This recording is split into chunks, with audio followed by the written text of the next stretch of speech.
तो आइए आज हम बात करते हैं त्रिकोणमिति के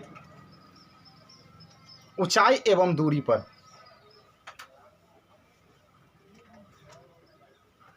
छात्रों का मानना है कि ऊंचाई एवं दूरी बहुत ही कठिन है, इसको सीखना इतना आसान नहीं है। आखिर बच्चे सीख क्यों नहीं पाते हैं? इसका कारण यह है कि ऊंचाई एवं दूरी जैसे कठिन अध्याय को शुरू करने से पहले बच्चों को बेसिक कंसेप्ट की जानकारी नहीं दी जाती है। बस दो फिगर बता दिया जाता है और उसमें बताया जाता है कि ऊपर देखो, नीचे से ऊपर देखो तो उन्नयन कोण, और ऊपर से नीचे देखो तो अवनमन कोण। उन्नयन कोण अवनमन कोण के बराबर होते हैं और यहीं से सीधा एक्सरसाइज की ओर बढ़ जाता है। कारण बस यही है कि छात्रों को लगता है कि ऊंचाई एवं दूरी बहुत कठिन है, इसे हम नहीं सीख सकते हैं, लेकिन ऐसा सोचना बिल्कुल गलत है। अगर ऊंचाई एवं दूरी से संबंधित प्रश्नों को हल करने से पहले एकदम बेसिक कंसेप्ट को ठीक से बताया जाए तो ऊंचाई एवं दूरी कोई कठिन अध्याय नहीं रह जाएगा। तो आइए आज हम देखते हैं ऊंचाई एवं दूरी से संबंधित बेसिक कंसेप्ट। एकदम ऊंचाई एवं दूरी से संबंधित छोटी छोटी बातों को समझते हैं और इन छोटी छोटी बातों को समझते हुए बड़े बड़े प्रश्नों को बनाना हम खुद ब खुद सीख जाएंगे। तो ऊंचाई एवं दूरी पूरा अध्याय वर्किंग रूल पर आधारित है, तो वर्किंग रूल को जानना जरूरी है। अब देखिए कि ऊंचाई एवं दूरी से संबंधित प्रश्नों को हल करने के लिए त्रिकोणमितीय अनुपात की सहायता ली जाती है। और आपको यह भी जानना जरूरी है कि आखिर ऊंचाई एवं दूरी के अंतर्गत किस तरह के प्रश्न हल किए जाते हैं। तो ऊंचाई एवं दूरी से के अंतर्गत किसी मकान, भवन, पेड़, प्रकाश स्तंभ, पहाड़ी, टावर की वास्तविक ऊंचाई, किसी नदी की वास्तविक चौड़ाई ज्ञात करने जैसे प्रश्नों को हल करने के बारे में अध्ययन किया जाता है। यानी कि इस तरह के प्रश्नों को हल किया जाता है। किसी मकान, पेड़, मीनार, भवन की वास्तविक ऊंचाई ज्ञात की जाती है या किसी नदी की वास्तविक चौड़ाई ज्ञात की जाती है।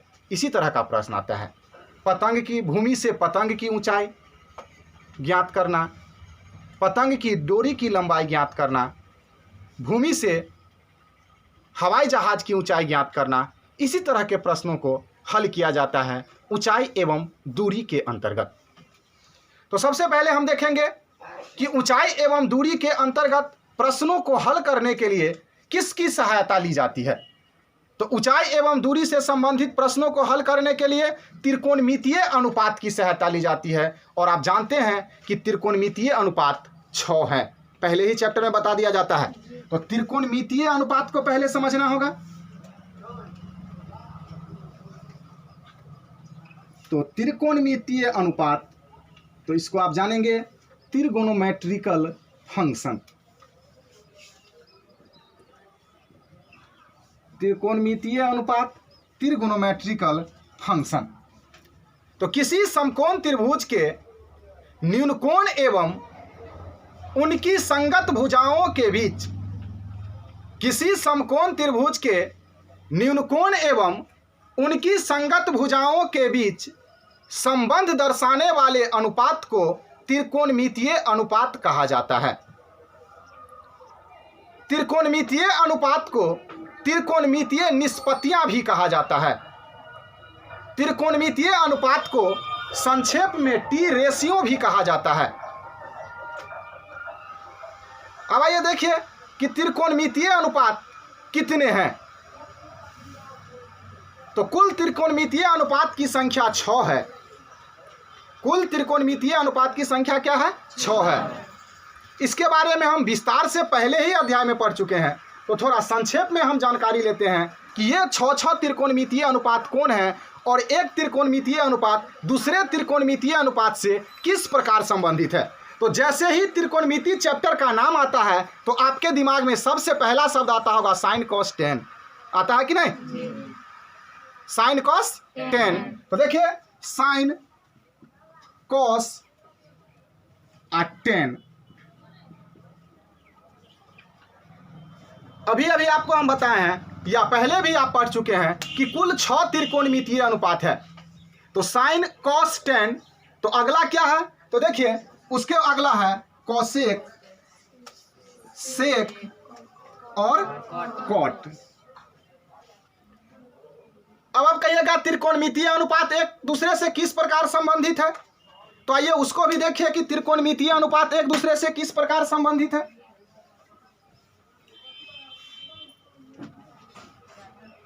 तो आपको अभी अभी बताया है कि जैसे ही त्रिकोणमिति चैप्टर का नाम आता है तो आपके दिमाग में आता है साइन, कॉस और टेन। अब आप जानते हैं कि त्रिकोणमितीय अनुपात एक दूसरे से संबंधित होते हैं।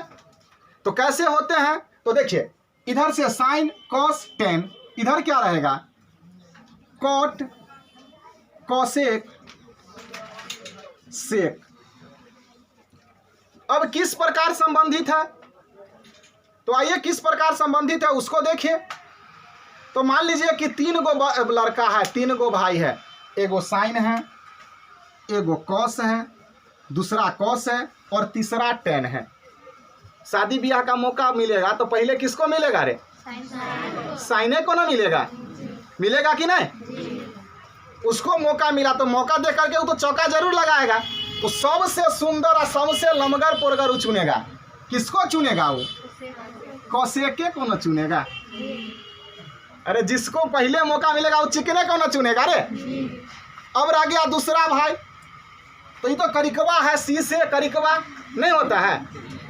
ई देखकर बाकी इधर कौन कौन है? सीओ से कॉट आ एस से, तो वो खुदे करिकवा है, तो वो करिकवा थोड़ा थोड़ा चुनेगा, नहीं ना चुनेगा। वो तो सेक को ना चुनेगा रे, चुनेगा कि नहीं? तो देखिए कॉस सेक से संबंधित है।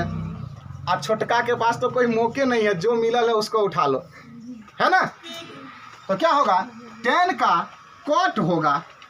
जिंदगी भर भूलोगे? नहीं ना भूलोगे। तो साइन किससे संबंधित है? कॉसेक से। कॉस किससे संबंधित है? सेक से। और टेन किससे संबंधित है? कॉट से। अब आइए वर्किंग रूल में इसको ले आइए, वर्किंग रूल में प्रयोग कीजिए। तो आपको बताया है कि ऊंचाई एवं दूरी में 4 तरह के प्रश्न आते हैं। टाइप 1, टाइप 2, टाइप 3 और टाइप 4। तो आज हम बात करेंगे टाइप 1 के बारे में। वीडियो 1 में हम किस में बात करेंगे? टाइप 1 के बारे में। फिर नेक्स्ट वीडियो में टाइप 2, फिर टाइप 3 और लास्ट में टाइप 4। और वहीं से बेसिक कंसेप्ट इसका खत्म होगा और फिर बढ़ेंगे हम एक्सरसाइज की ओर। तो बेसिक जानने के लिए कम से कम आपको इसमें 5 से 6 या 7 वीडियो देखना होगा। तो पहला वीडियो में हम बात करेंगे कि टाइप 1 में किस तरह के प्रश्न आते हैं। तो टाइप 1 को समझने से पहले वर्किंग रूल को भी देखना होगा, क्योंकि पूरा वर्किंग रूल को अगर समझ लिए तो आपके लिए हाइट एंड डिस्टेंस कुछ नहीं है। तो एकदम दिल थाम के देखिए 6 गो क्लास, 6 गो वीडियो के बाद सीधा एक्सरसाइज में चलेंगे। उससे पहले आप उसके बेसिक कंसेप्ट को जानिए, 0 लेवल को जानिए, एकदम छोटी छोटी बातों को समझिए। तो आइए हम शुरुआत करते हैं, टाइप 1 में आते हैं।